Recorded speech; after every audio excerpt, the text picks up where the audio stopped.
Bismillah,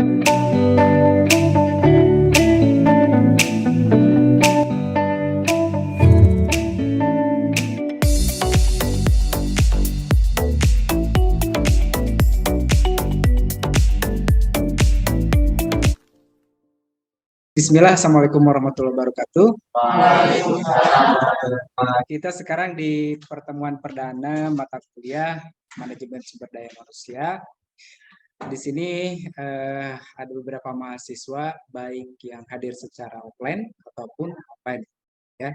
Dalam pertemuan kali ini, Bapak akan memberikan gambaran terkait pembelajaran mata kuliah MSDM selama 1 semester ke depan ya. Oke, sambil share screen saja biar ada visualisasinya. Sudah terlihat ya? Di monitor sudah terlihat? Sudah, Pak. Sudah. Oke. Ini kontak Bapak ya. Kontak Bapak bisa langsung ke emailnya asdan@plb.ac.id, Niden dan Sinta ID juga. Kalau mau cari jurnal tentang apa yang sudah Bapak lakukan bisa di Sinta ID tersebut. Nah, untuk mata kuliah ini ya di pertemuan kali ini yang menjadi pembahasan kita itu ada 5. Yang pertama, kita akan evaluasi terkait visi misi kampus Politeknik AP3I Tasikmalaya. Yang kedua, capaian pembelajaran mata kuliah dari MSDM seperti apa ya. Yang ketiga, aturan kelas. Nah, kita akan bikin aturan kelas khusus untuk MSDM ini. Yang keempat, materi pembelajaran selama 1 semester ke depan. Dan yang kelima, sekilas tentang MSDM. Oke, kita lanjut. Di sini yang menjadi visi kampus itu adalah menjadi lembaga pendidikan yang terus-menerus menyelaraskan kualitas pendidikannya dengan kebutuhan dunia kerja dalam pembentukan SDM yang profesional. Tentunya ya, beriman dan bertakwa. Adapun yang menjadi misinya, yang pertama, mencetak SDM yang siap kerja sesuai dengan moto kampus kita, kampus dengan jaminan penempatan kerja, ya kan? Dengan kemampuan yang terampil dan profesional. Yang kedua, membentuk kepribadian SDM yang memiliki jiwa dan kemampuan berwirausaha. Yang ketiga, membentuk sumber daya manusia yang berbudi luhur, membangun jaringan kemitraan dengan dunia usaha dan industri serta asosiasi profesi di dalam dan luar negeri. Kelima, memiliki networking melalui penggunaan teknologi informasi dan komunikasi. Apalagi sekarang kan zamannya zaman digitalisasi.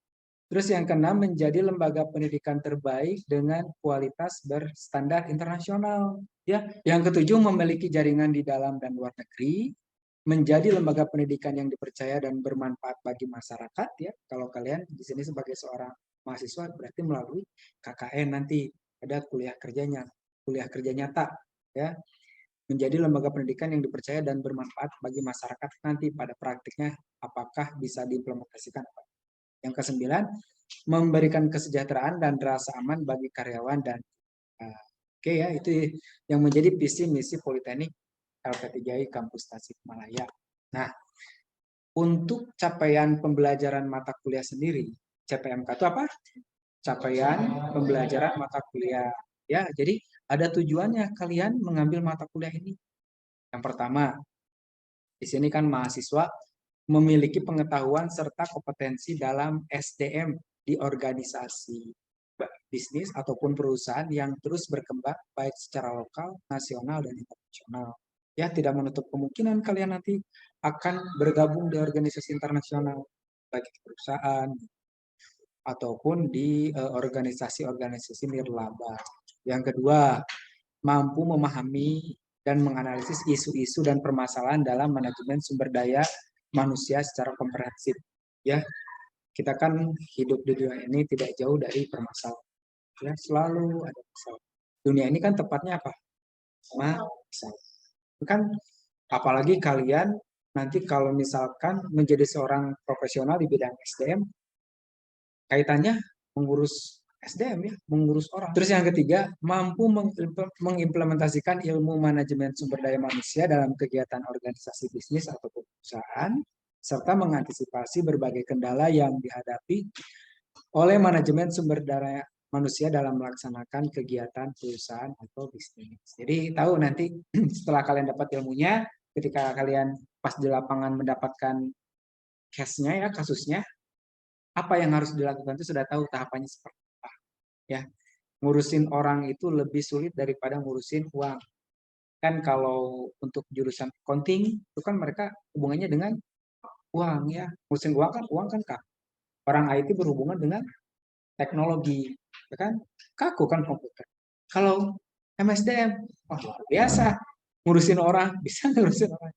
Orang itu kan bisa berubah-ubah ya. Hari ini ngomong A, lihat aja 3 jam kemudian.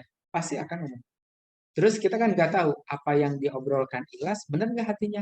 Ada nggak ilmu membaca hati? Kan nggak ada. Nah, itu menjadi tantangan besar ya untuk berkarir di dunia human resource management. Itu yang menjadi CPMK-nya. Jadi ketika kalian tersesat nanti ketika di perjalanan kuliah ini kembali lagi ke CPMK. Gua tuh belajar udah pertemuan 8, udah pertemuan 9, tapi nggak tahu mau ngapain belajar. Balik lagi ke CPMK, aturan kelas ya. Yang menjadi aturan kelas di sini adalah yang pertama, utamakan adab daripada ilmu. Kan Rasulullah mengajarkan gitu. Adab dulu baru ilmu. Terus kedua, mahasiswa yang cari ilmu itu boleh offline. Ya, boleh. Bapak silakan. Sisanya yang cari nilai saja silakan online, nggak perlu. Nilai itu gampang. Ya, mau 100, mau 80 gampang. Cuman sayang, kalian sudah menginvestasikan waktu, materi, tenaga, dan pikiran ke sini kan? Berapa materi yang harus dikeluarkan? Nggak hanya biaya kuliah. Ada ongkos loh dari rumah ke sini. Kan? Terus ada ada bekal loh. Masa kalian belajar perut keroncongan kan? Nggak bakalan fokus. Kan itu harus mengeluarkan materi. Terus ada waktu ya. Kalau kalian yang senang main, aduh jadwalnya main. Kalau kalian yang senang bola, jadwal bola dihilangkan demi ikut kuliah ini. Ya. Jadi sayang. Jadi kalau kalian tujuannya hanya nilai, online saja. Nah, baca buku, lihat apa? Lihat apa nih? Nah, Bapak sengaja nggak sebutkan merek ya, jadi lihat kutub aja. Periada gitu. Sebelum kelas dimulai karena tidak menutup kemungkinan karena di kita tuh kan setiap perkuliahan dimulai itu selalu ada kuliah 7 menit. Ada motivasi. Tidak menutup kemungkinan Bapak akan random baca serupa. Ya, kan? Apa yang sudah kamu baca sebelum ini? Kembali lagi ke aturan kelas. Ya, kalau tidak dibaca, apa yang sudah kamu lihat? Ya, kan apapun bisa ya sekarang di IG, di TikTok, kalian mau ambil yang positif, negatif, kalian sudah tahu mana yang terbaik untuk kalian. Ya, itu harus dilaksanakan. Kedua, dosen tidak suka mahasiswa ya yang hadir tapi jiwanya tidak, ya kan? Nah, dan wajib fokus mendengarkan bukan mendengar. Kalau mendengar kan mendengar ya, melongo, nggak tahu jiwanya kemana. Nah, gitu. Nanti Bapak bisa melihat ya mana yang mendengarkan dan mana yang mendengar. Nanti kelihatan pas ditanya jiwanya nggak tahu di mana gitu. Jadi ketika kalian mau kuliah baik di mata kuliah ini atau mata kuliah yang lainnya, niatkan untuk mencari ilmu biar tidak masuk setannya. Setan itu kan nggak hanya waktu kita sholat, ini kan berilmu juga kan dituntut sama Rasulullah ya. Tuntutlah ilmu. Ada kan keterangannya ya kalau ada keterangannya supaya kita harus terus mencari ilmu. Jadi tetap ya ketika berilmu tuh jangan hanya fisiknya saja tapi jiwanya juga dihadirkan. Jadi dapat dapat pahalanya, dapat. Terus kelima ya, 30% itu pemaparan materi ya, waktunya dalam 4 SKS ini dan 70% diskusi ataupun praktik. Ya, jadi kita akan lebih banyak diskusi nanti. Jadi setiap mahasiswa di sini akan berkesempatan untuk memberikan masukan-masukan ya untuk belajar brainstorming. Ya. Jadi nanti ketika masuk ke dunia kerja, oh sudah terbiasa. Terus yang keenam, di sini terkait nilai ya, kehadiran ada 10%. Jadi dipastikan kalian kalau tidak mau rugi investasi waktu, materi, dan lainnya, sebisa mungkin hadir, kecuali kalau sakit ya dikondisikan. Tugas 20%. Tugas ini termasuk aktifan di kelas juga tugas. Ya, Bapak tuh tidak memberikan atau mensakelkan tugas itu ketika Bapak memberikan tugas makalah itu tugas enggak. Keaktifan itu bagian dari tugas. Gitu kan? Makalah, presentasi, aktif di kelas, ya apalagi di sini ya kan kalau kalian kreatif dan aktif, nah itu akan nilai absolut. Misalkan nilai UTS kalian 50, tapi kalian membuat Bapak terkesan gitu kan, terkesan dengan kreativitas sama keaktifan kamu. Itu akan jadi catatan sendiri. Oke, next. Nah ini materi pembelajaran ya selama 1 semester ini. Mulai dari kerangka MSDM, fungsi operasional manajemen sumber daya manusia, equal employment opportunity, fungsi pengadaan tenaga kerja, proses rekrutmen dan seleksi tenaga kerja, perencanaan dan pengembangan tenaga kerja, visi, gaya, dan model kepemimpinan, penilaian prestasi tenaga kerja, fungsi kompensasi dan kepuasan kerja, manajemen karir dan repositioning dalam pengembangan SDM, konsep motivasi tenaga kerja, serta hubungan serikat pekerja dengan perusahaan dan masalah pekerjaan. Nah, ini adalah seputar apa yang akan dipelajari di mata kuliah manajemen sumber daya manusia. Ya. Ketika si karyawan tersebut terdapat kepuasan kerja, ya kan, puas dengan kinerja SDM, itu akan memicu produktivitas kerja, ya kan? Kalau produktivitas berarti itu akan mengoptimalkan keuntungan perusahaan. Kalau perusahaan untung, perusahaan akan senang tidak? Senang, ya kan? Kalau perusahaan senang, itu akan berimbas ke siapa? Ke karyawan. Karyawannya akan diapain? Disejahterakan, ya kan? Sejahteranya berupa reward, bonus. Jadi kan semuanya berawal dari siapa? Dari HRD. HRD yang membuat program kerja untuk mengurus semua karyawan. Bagaimana agar semua karyawan terdapat kepuasan kerja untuk meningkatkan produktivitas sehingga mendatangkan keuntungan dan mensejahterakan. Jadi balik lagi kan putar kan kayak gitu. Ya, jadi saya kira menarik MSDM ini kalau benar-benar dipelajari. Manajemen sumber daya manusia atau human resource management. Ya, itu materi pembelajaran yang akan kita pelajari selama 1 semester ini ya. Kita kan ada 14 pertemuan, ada mungkin 1 pertemuan ya, 1 pertemuan kosong, mungkin Bapak isi lagi atau nanti ada materi lagi. Oke, lanjut. Nah, kita akan coba tanya ya tentang apa yang ada di kepalamu tentang MSDM. Nah, kita coba brainstorming awal dulu. Sini nggak ada absennya ya. Aci dulu deh. Siapa kira-kira? Saya MSDM itu lebih ke pemeliharaan. Ada suatu pengelolaan gaji karyawan. Oh, bisa ya. Pemeliharaan dan pengelolaan. Ya. Ya, itu kaitannya dengan kompensasi. Kompensasi kan ada di materi. Ada nanti ya. Kaitannya bisa dengan motivasi juga. Gitu. Nah, sekarang bisa itu. Kalau MSDM semuanya mencakup semuanya. MSDM. Oke, Aci deh. Sekarang dari online. Coba dong yang online. Coba kita open cam dan bicara. Ruli mana Ruli? Oh Ruli coba di on cam. Suaranya Ruli. Apa yang ada di kepalamu Ruli tentang MSDM?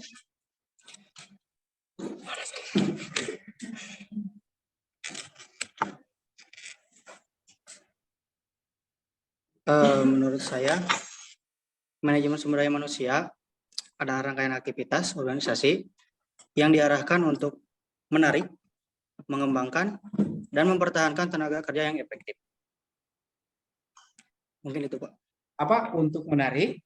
Menarik, mengembangkan, dan mempertahankan tenaga kerja yang efektif. menarik, mempertahankan dan mengembangkan ya. Itu ada ya di materi perencanaan dan pengembangan MSDM. Bagus ya. Nah, Ruli udah dapat nih. Sekarang tadi kan udah ya perempuan satu, laki-laki satu. Sekarang kita coba ke perempuan lagi. Saya mau tanya perempuan siapa ya namanya? Oke, kita cek ya namanya di sini. Kan di random. Random.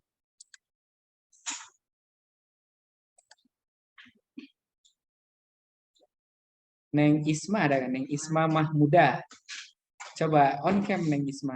Ada Neng Isma? Yang mana Neng Isma? Halo Neng Isma. Suara sudah jelas ditangkap? Ya, Pak. Halo Neng Isma. Ada suaranya? Dapat? Ada, Pak. Coba kata Neng Isma kira-kira apa tentang MSDM ini? Proses mengelola orang-orang yang ada di dalam sebuah perusahaan secara terstruktur dan menyeluruh, Pak. Proses Mengelola orang-orang yang ada di dalam sebuah perusahaan secara terstruktur. oke ya, pengelolaan SDM. Oke ya. Neng Isma, sekarang kita coba di ruang offline. Saya mau tanya Faris deh. Faris kira-kira apa yang di kepala kamu tentang MSDM? Faris. MSDM itu manajemen sumber daya manusia, yaitu mengatur karyawan di sebuah perusahaan. Oke, mengatur karyawan di sebuah perusahaan. Ya. Mengaturnya mengatur apa nih? Mengatur Dalam apa? dalam tugas-tugasnya, Oke. dan juga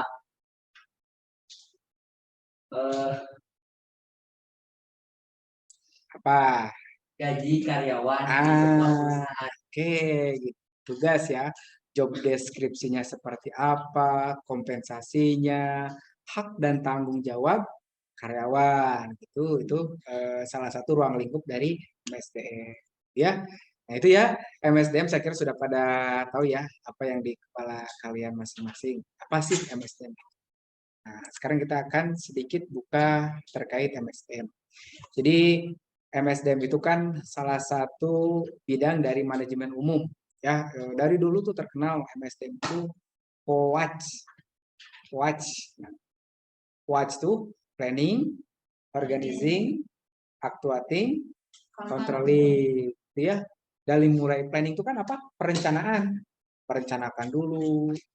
Ini ketika perusahaan itu kan sudah membuat visi misi. Ya, misalkan visinya menjadi perusahaan terkemuka yang ada di Indonesia. Oke. Berarti kalau mau mencapai visi tersebut, dari mulai perencanaan, saya harus menyiapkan SDM yang unggul dan kompetitif untuk mengisi orang-orang di perusahaan ini. Nah, kayak gimana nih caranya?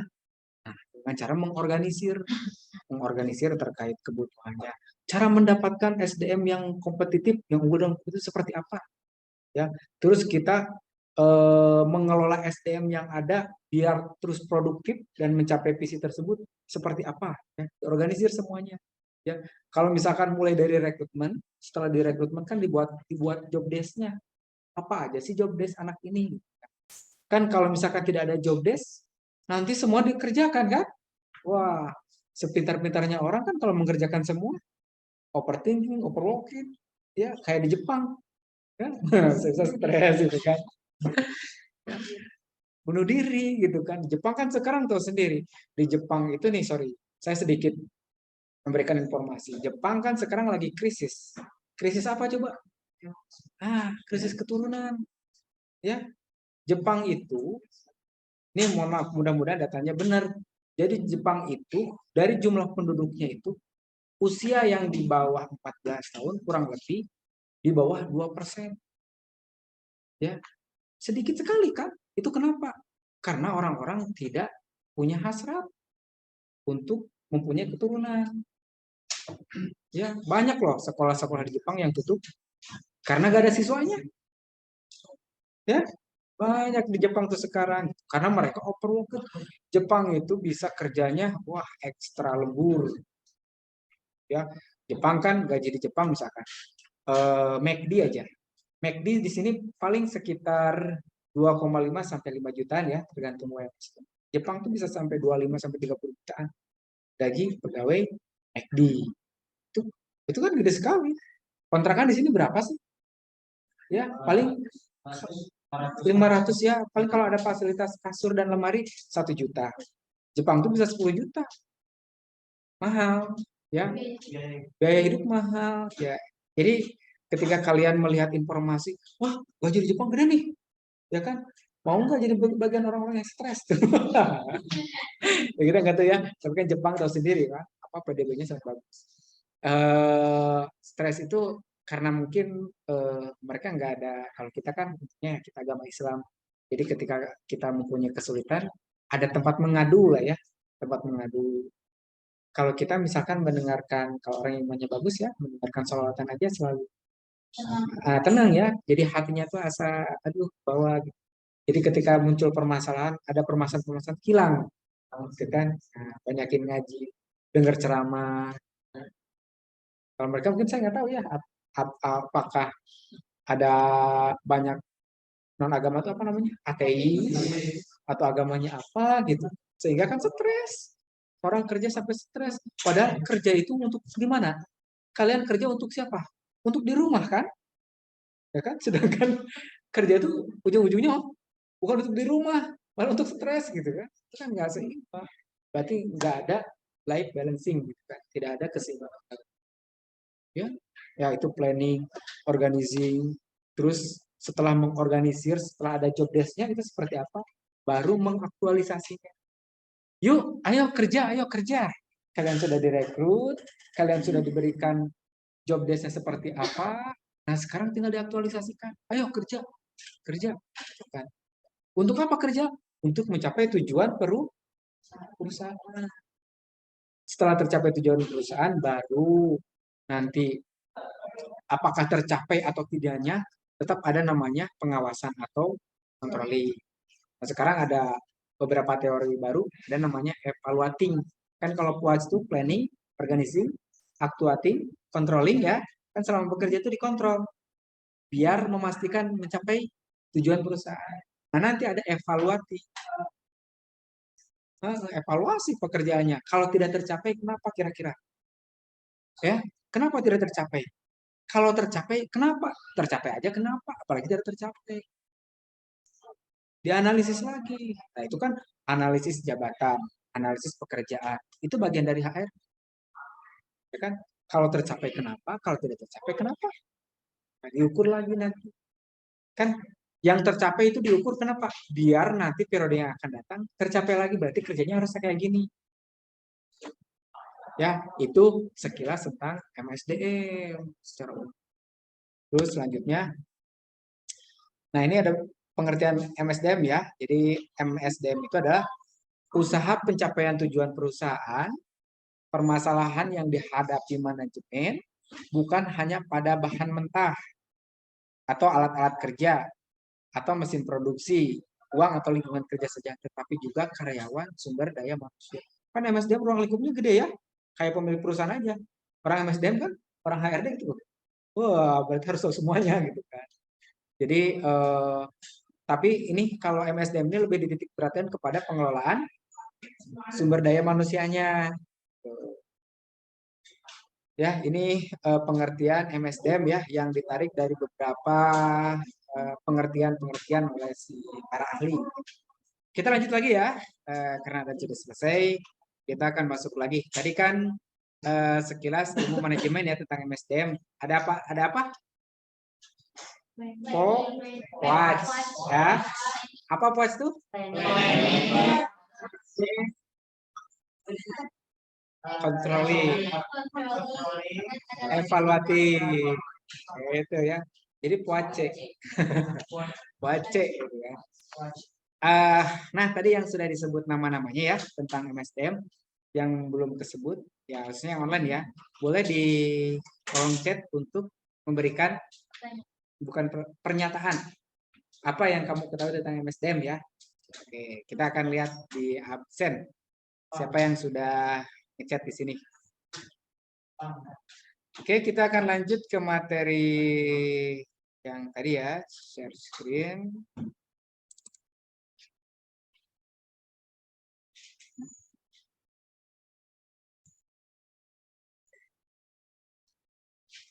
Nah, tadi ya sudah tahu pengertian MSDM itu adalah lebih ke pengelolaan sumber daya manusia. Selanjutnya,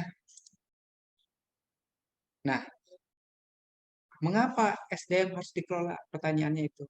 Ngapain sih kita mesti ngurusin orang gitu kan? Ya, jadi saat ini kan harus disadari bahwa SDM kan merupakan masalah perusahaan yang paling penting. Ya kan, manusia itu kan fluktuatifnya tinggi ya. Kita nggak bisa ngebaca hati seseorang. Ketika dia puas melalui sebuah pernyataan tertulis, puas nggak hatinya? Ada nggak ilmu membaca hati? Belum ada kan? Nah, kita kan nggak tahu. Jadi itu fluktuatifnya tinggi. Masalah, kata dia, saya nggak ada masalah. Pekerjaan saya nggak ada masalah. Hidup saya nggak ada masalah. Benar nggak? Gitu kan? Nah, gitu kan. Jadi, mengapa SDM harus dikelola? Yang pertama, SDM menyebabkan sumber daya yang lain, ya, seperti bahan mentah, alat kerja, mesin produksi, uang, dan lingkungan kerja dalam perusahaan dapat berfungsi dan dijalankan. Ya kan? Secanggih-canggihnya mesin, sebanyak-banyaknya uang, terus sebanyak-banyaknya bahan mentah, kalau nggak ada yang mengerjakan, menjadi apa? Ya kan? Barang ini misalkan kita bicara value, nah nilai, value. Ini MOS ini sangat berfungsi sekali ya, sangat bermanfaat sekali, ya kan? Kalau ada orang yang mengerjakannya, ya kan? Menggunakannya, ya kan? MOS ini dibuat untuk pasangan laptop, komputer. Coba bayangkan kalau ada orang yang misalkan ini nggak dibuat MOS tiba-tiba ada aja ya dari planet Mars. Ada nih MOS, ya kan?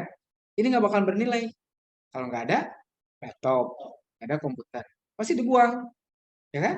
Bapak juga kalau nggak ada komputer, ini buat apa? Pencet kiri, pencet kanan, ini buat apa gitu? Ya kan? Tapi ini bisa ada value-nya, ada nilainya. Ya, ada seseorang yang mengerjakannya, ada seseorang yang membuat ini bernilai dengan cara mengkomunikasikan dengan laptop, komputer dan lain-lain. Kan? Sama misalkan HP, ya. HP ini canggih, ya. HP ini misalkan canggih, canggih banget nih HP, ya. Tapi kalau nggak ada sinyal, tidak bisa menggunakan hanya untuk main game saja berarti, ya kan? Main game juga kalau nggak ada sinyal nggak bisa download, kan? Mungkin game-game offline, dan ada bosannya kalau main game. Tidak akan bernilai nih HP. Kalau tidak ada seseorang yang kreatif, bagaimana biar si HP ini bernilai. Oke lah, dibuatlah orang-orang IT yang bagaimana agar HP ini tidak hanya sekedar cuman gadget, tapi bisa menyambungkan silaturahim, ya, bisa mendekatkan antar benua. Kan gua bisa sekarang sama Mekah itu nggak usah jauh-jauh, nggak usah nunggu lama, dengan adanya HP bisa langsung. Di Mekah sekarang lagi musim apa? Kalau saudara kita di Mekah video call aja. So, itulah salah satu keunggulan manusia. Jadi bisa membuat sesuatu yang bernilai, ya kan? Makanya kalau kalian mau menjadi seorang yang bernilai, buatlah value dari suatu barang atau value dari suatu produk atau jasa. Nanti akan mengikuti nilainya, ya kan? Misalkan si yang menciptakan lampu siapa sih? Thomas Alva Edison. Thomas Alva Edison nggak bakalan bernilai kalau dia tidak menciptakan nilai. Berkat lampu gelap jadi terang, ya kan? Karena si Thomas Alva Edison menciptakan nilai. Jadi sampai sekarang kan bernilai. Padahal kan nggak kenal. Thomas itu siapa sih? Ya kan? Tapi kalian selalu sebut Rasulullah dengan ajarannya, ya kan? Dengan sunah-sunahnya, kan dikenal pemimpin dunia akhirat buat agama Islam. Kan? Bernilai terus. Bahkan ketika kita mengucap sholawat kan, apa namanya, pahala yang akan kita dapatkan nanti seperti Nah, buatlah kalian bernilai itu dengan menciptakan nilai. Bagaimana cara menciptakan nilai? Sederhana. Coba kalian mulai beradab sebelum berilmu. Ya kan? Orang beradab pasti dikenalnya di akhirat kan. Terus SDM dapat menciptakan efisiensi, efektivitas, dan produktivitas perusahaan. Efisiensi, efektivitas misalkan. Dulu tuh, zaman dulu kalau kita mau ke Bandung, ke Jakarta, ya kan nggak ada kendaraan, berapa lama? Bisa berhari-hari kan, misalnya ke Bandung. Sekarang dengan manusia menciptakan kendaraan, ya, mesin, kereta api, dan lain-lain, kita bisa menempuh cuma jarak 3 jam, misalkan ke Bandung. Di Jakarta 6-7 jam. Kalau dulu kan berhari-hari. Gue zaman dulu kalau mau ke Mekah butuh berapa lama? 3 bulan. Naik perahu, Bang Abi gitu. Gak tahu selamat, gak tahu enggak. Jadi ke Mekah tuh bukan 40 hari, tapi 4 bulan. Bukan 4 bulan, kayaknya setahun ya. 3 bulan di tahun, 40 hari di Mekah, 3 bulan lagi di jalan ke sini. Berarti berapa bulan? 7 bulan, 8, 9 bulan gitu kan. Kan kita nggak tahu di laut itu kalau misalkan lagi badai, masa kita menerjang gitu kan. Resikonya kan terlalu besar. Bisa di pulau dulu rehat. Nah, dengan adanya manusia kan menciptakan mesin kapal. Cuman berapa jam tuh? Mekah itu ya kurang dari 24 jam bisa nyampe. Itulah yang disebut dengan menciptakan efisiensi, efektivitas, dan produktivitas perusahaan. Terus yang ketiga, melalui MSDM yang efektif, mengharuskan manajer atau pimpinan menemukan cara terbaik dalam mendayagunakan orang-orang yang ada dalam lingkungan perusahaannya agar tujuan-tujuan yang diinginkan dapat tercapai. Tentunya ya, jadi kalian itu menjadi seorang pemimpin di perusahaan. Soalnya kalian yang mendeliver, yang memberikan arahan ke setiap karyawan, baik itu level manajer sampai ke staff. Ya, kalian yang mendeliver. Manajer, setirnya belok kanan. Manajer, setirnya belok kiri. Ya kan? Jadi peran MSDM dalam perusahaan itu sangat sangat konfidensial, sangat krusial gitu kan. Sangat berarti. Itu mengapa SDM harus dikelola. Terus selanjutnya, ini beberapa kegiatan MSDM ya yang spesifik dari masing-masing fungsi manajemen. Nah, mulai dari perencanaan itu menentukan tugas standar, menetapkan sistem dan prosedur, menetapkan rencana atau proyeksi masa depan, itu mulai perencanaan ya. Setelah direncanakan ini, mulai diorganisir ya, dengan cara memberikan tugas khusus kepada setiap SDM, ya, setiap personel di perusahaan. Membangun divisi atau departemen. Ya kan, di dalam perusahaan itu kan ada beberapa departemen, ada departemen keuangan, ada departemen produksi, ada departemen marketing, pemasaran, gitu kan. Nah ini si MSDM ini yang menciptakan divisi-divisi kan sesuai dengan baik-baik tujuan perusahaannya mau mendelegasikan wewenang kepada SDM, menetapkan analisis pekerjaan atau analisis jabatan, ya. Jadi jabatan seseorang itu kan akan dianalisis efektif apa tidak. Kan orang yang mempunyai jabatan itu harganya mahal ya. Jadi kalau misalkan si staf ini gajinya 2 juta. Sedangkan pejabat ini gajinya 5 juta. Berapa kali? Sama aja dengan kita ngerjain 2 orang setengah. Hanya dianalisis jabatannya. Apakah si jabatan ini produktif, efektif, efisienkah? Kalau tidak efisien, sikat aja jabatan tersebut. Ini kalau dikaitkan dengan pemerintahan sekarang kan zamannya Pak Jokowi sekarang kan banyak pejabat eselon itu banyak yang dihilangkan. Ya kan? Kalau pernah dengar. Pejabat eselon berapa dihilangkan dari struktur organisasi? Karena sudah dianalisis jabatan. Ternyata ini nggak produktif, nggak efektif. Udah, kita bisa menghemat uang negara. Uang negara yang tadinya buat ngegaji si jabatan bisa dialihkan ke infrastruktur, ke bantuan sosial, kan lebih produktif. Terus membangun komunikasi juga ya dan mengkoordinasikan kerja antara atasan dengan. Nah, selanjutnya manajemen staf. Nah, menetapkan jenis atau tipe SDM yang akan dipekerjakan, merekrut calon karyawan. Itu pekerjaan MSDM ya, ruang lingkupnya MSDM, mengevaluasi kinerja, mengembangkan karyawan, melatih dan mendidik karyawan. Terus di MSDM juga ada namanya kepemimpinan. Jadi mengupayakan agar orang lain dapat menyelesaikan pekerjaan yang menjadi tanggung jawabnya. Jadi pemimpin itu nggak hanya memimpin di perusahaan tersebut, tapi memimpin tugas dan tanggung jawab. Apakah job desk yang diberikan ini dan target-targetnya ini, dia mampu nggak mengelola? Tidak mampu mencapainya. Meningkatkan semangat kerja dan memotivasi kerja karyawan. Terus selanjutnya ada namanya pengendalian dan pengawasan. Pengendaliannya dengan menetapkan standar pencapaian hasil. Menetapkan standar mutu, ada tuh. Melakukan review atas hasil kerja sampai melakukan tindakan perbaikan sesuai. Nah, ini pengawasan. Pengawasan itu yang tadi evaluating ya. Atau controlling. Pengawasan itu bagian dari mengontrol. Melakukan audit terhadap kemungkinan adanya ketidakcocokan dalam pelaksanaan ataupun sistem prosedur yang berlaku. Jadi setiap orang melakukan pekerjaan itu di sana ada peran HRD. Ya kan, apalagi kalau jabatannya yang berhubungan dengan aset. Misalkan dia asetnya setiap hari akan memegang uang, terus uangnya bisa miliaran, bisa ratusan juta. Nah, kalau nggak diawasi kan rentan dengan fraud, rentan dengan korupsi. Ah, orang pintar nggak berilmu kan, kumaha carana uang masuk 100 juta, saya setorkan 50 juta gitu kan. Itu kan kalau nggak berilmu nggak mungkin kecapean gitu kan caranya. Ya. Kalau yang beradab, wah, ini kalau saya ngambil kayak gini, terus dimakan sama saya, aduh, gimana ini hukumannya gitu kan? Saya akan dilaknat berapa lama? Saya nggak bakalan diterima ibadahnya berapa puluh tahun gitu. Sedangkan ini hak orang gitu. Kita makan hak batur. Nggak boleh ya. Nah, tugas MSDM kan berat juga tuh, pengawasan bagaimana agar orang tersebut jujur. Jadi apa yang dia kerjakan itu sesuai dengan perintah ya, perintah pekerjaan. Ya, itu kegiatan MSDM yang spesifik ya, gambarannya. Nah, selanjutnya ini beberapa istilah yang sering digunakan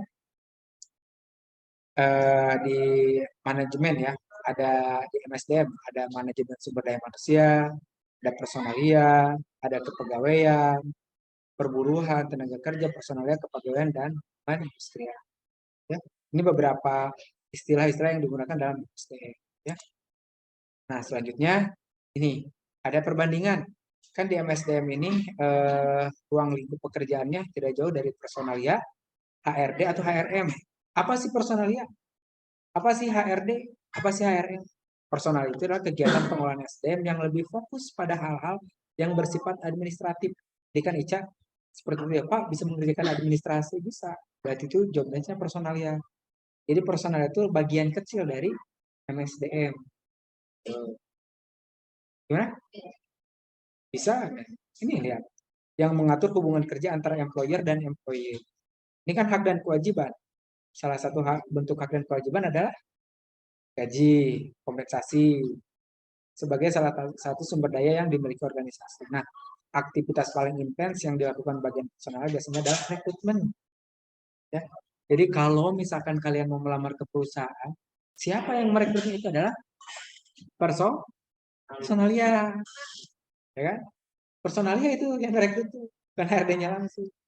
Personal itu bagian dari HRD. HRD itu apa? Human Resource Development. Kan pengembangan. Resource itu apa? Mencari kan? Ya, mencari manusia untuk dikembangkan, ya kan? Dikembangkan bukan dalam berarti suruh makan terus biar ngembang, ya, dikembangkan ilmunya. Berfungsi lebih luas dari personal manajemen atau personalia. Meliputi proses fungsi perencanaan strategis tenaga HR, ya, HR budgeting, tahu kan? HR itu human resource budgeting. Jadi kebutuhan duit berapa nih?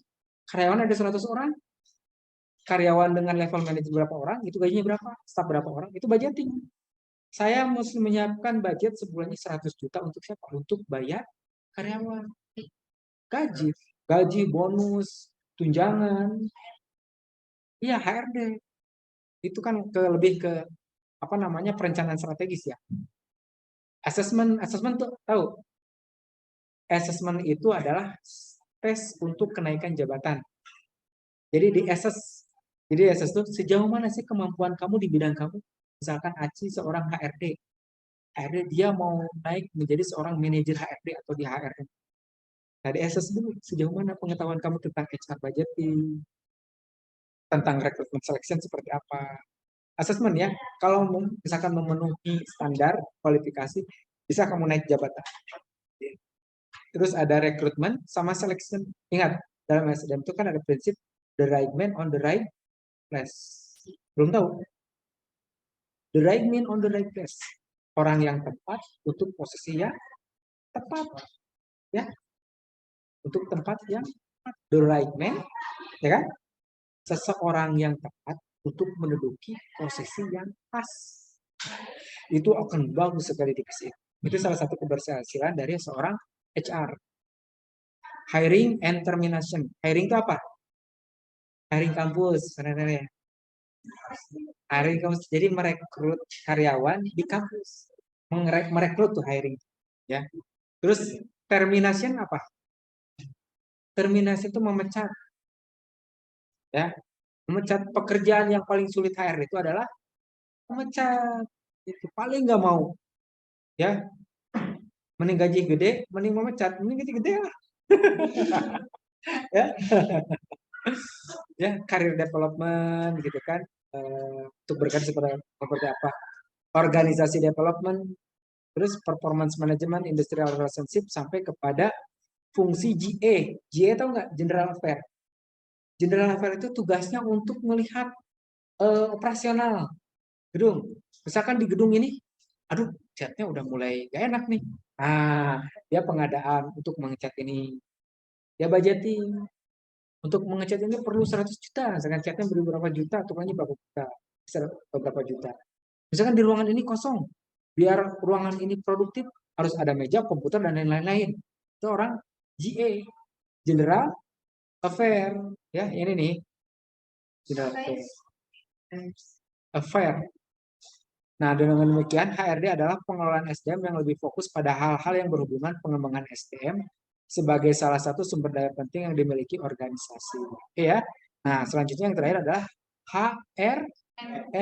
Kalau HRM ini adalah kegiatan pengelolaan SDM yang secara holistik merencanakan, mengorganisasikan, menggerakkan, dan mengendalikan SDM sebagai aset yang dianggap lebih penting dibandingkan sumber daya lainnya. Berarti tingkatannya itu HRM lebih tinggi, gitu kan. HRD diatur sama kan HRD semua. Iya. HRD kan lebih ke strategis ya, pengelolaan yang lebih fokus. Kalau HRM lebih kepada konsep-konsep kebijakan. Ya. Jadi kan semua aktivitas dan subsistem manajemen SDM diperhatikan secara proporsional sesuai dengan strategi organisasi. Ini kita kalau lihat personalia, HRD dan HR. Jadi kan sudah bisa membedakan ya mana personalia, HRD dan Oke. Nah, konsep MSDM ini penerapan fungsi MSDM secara makro dan mikro ya. Secara makro seperti apa ya? Mulai dari ini tadi garis besarnya sebagai seorang HRM. Kalau mikro itu bagian-bagian dari HRM, kayak ada HRD, ada subnya, ada personalianya. Nah, konsep manajemen ini beberapa prinsip ya yang harus diperhatikan dalam MSDM. Ini harus kalian ketahui. Ada prinsip kemanusiaan, demokrasi itu ada kan? The right man is the right place atau on the right place. Terus equal pay for equal work. Bayaran yang pas dengan pekerjaan yang sesuai. Kesatuan arah itu apa? Mengacu kepada visi. Visi misi satu arah gitu kan, ke mana-mana. Kesatuan komando sesuai dengan instruksi pimpinan. Oke, lurus. Pak, di hadapan itu ada ombak besar. Terjang saja. Terjang. Pak, kita gak mungkin menerjang. Terjang saja. Paling juga hancur. Itu perusahaannya. Itu. Kan, perusahaan itu gimana lokomotif. Kalau lokomotifnya pintar kan, mau dibawa kemana aja pasti akan. Prinsip efisiensi itu. Kan? Efisiensi itu apa? Bukan hemat ya, tepat gitu kan. Kalau hemat kan,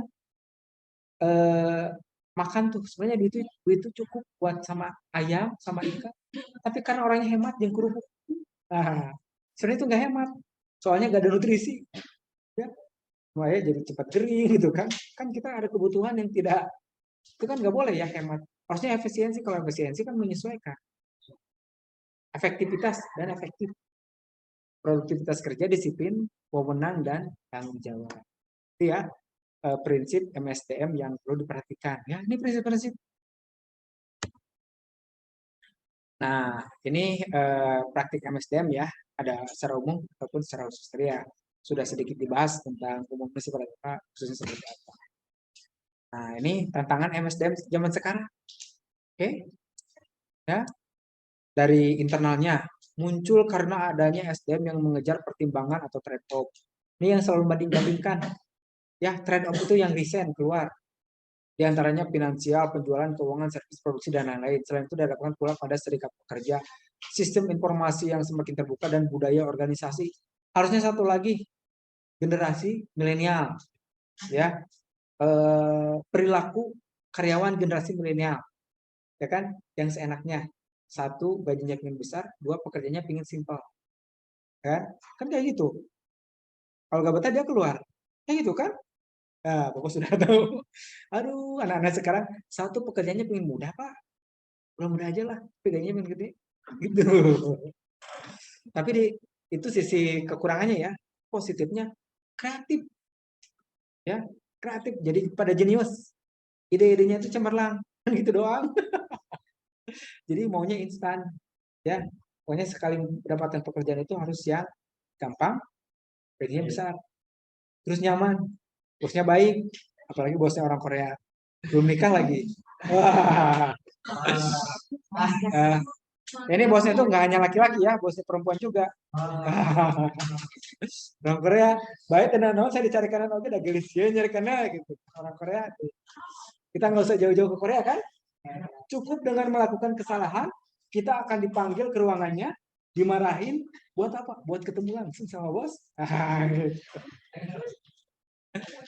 Karena untuk istilahnya untuk berprestasi susah. Jadi gitu. Istilahnya cari masalah gitu.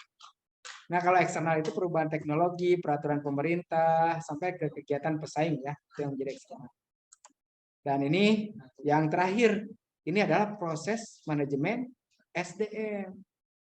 Ya, jadi sekumpulan orang yang berada di dalam sebuah organisasi dengan tujuan-tujuannya, ya kan? Nah, teruslah dibuat tugas, dibagi-bagi tugas dan wewenang dalam pekerjaan, ya, dengan cara seperti ini nih. Dilakukan job description, job specification, tadi yang equal apa? Nah, equal employ? Hah? Lupa lagi. Nah, equal employ opportunity. Ini ada bagiannya nih. Membuat job analysis, job description, job spesifikasi gitu kan. Nah, ini kan tugasnya sangat begitu muncul. Ini pekerjaan pertama kan? Seorang SDM. Dibuatlah job description. Dibuatlah spesifikasi pekerjaan seperti apa, ya. Setelah adanya ini, barulah dibuat perencanaan-perencanaan SDM. Dengan cara apa perencanaan SDM-nya? Mulai dari rekrutmen, setelah direkrut diseleksi, setelah diseleksi terdapat baru ditempatkan di mana saja. Terus orientasinya seperti apa nanti? Ya, sampai ketika mengikuti performa perusahaan dilatih dan dikembangkan keilmuannya. Ya, dan diukur penilaian kerjanya, apakah produktif atau tidak. Ya. Nah, lalu ini akan berhubungan dengan sistem kompensasi. Kalau misalkan tercapai kerja kan itu akan berhubungan dengan bonus ya. Bonus, tunjangan kesehatan, tunjangan ketenaga kerjaan, ya. Setelah dievaluasi pekerjaannya. Ya. Kalau misalkan setelah dievaluasi pekerjaan ternyata tidak memuaskan, bisa tidak menutup kemungkinan untuk pemutusan hubungan kerja. Ini di pemecatan. Ini kalau di industri, di wilayah industri kayak di Cikarang, sana lah ya, Bekasi kayak gitu. Disering pemutusan hubungan kerja. Kalau nggak produktif, mereka tuh benar profesional, udah pecat aja. Ya, kalau di kita mah masukannya bagus, aduh dipecat kumaha, bagaimana kalau dia punya anak, istri gitu kan. Sedangkan di kantornya nggak produktif. Jadi beban gitu. Kalau di perusahaan gede mah, misalkan dia pendapatan itu 1 miliar, ngegaji satu orang cuma 2 juta. Rugi enggak? Enggak. Ya kan? Enggak kalau lihat dari uang. Tapi dilihat evaluasi, nggak bisa gitu. Kalau ini digaji 2 juta, nggak produktif jadi benalu, kasihan banyak yang gaji 2 juta, 2 juta, tapi mereka produktif. Makanya ini dicek aja. Dan nggak sedikit Bapak menemukan anak-anak LP3 yang kayak gitu. Ya, ingat ya, kalau masuk ke dunia kerja itu berlaku seleksi alam. Seleksi alam kan tahu ya, hukum rimba. Yang kuat bertahan, yang nggak kuat, ya paling angkat kokor. Ya seleksi alam, makanya kita akan latih mental di sini. Nah, setelah penilaian kerja ternyata positif ya di sini, barulah dibuat perencanaan karir, promosi, mutasi, sampai ke demosi. Ya, itu proses manajemen sumber daya manusia. Oke, itulah untuk pertemuan perdana terkait manajemen sumber daya manusia. Jadi tadi dari mulai visi misi, CPMK, aturan, sampai ke sedikit bahasan tentang MSDM di pertemuan kali ini, saya kira menjadi awal kita akan mencapai CPMK. Oke ya, sepakat semuanya. Sekian dari Bapak ya. Terima kasih. Wassalamualaikum warahmatullahi wabarakatuh. Waalaikumsalam warahmatullahi wabarakatuh.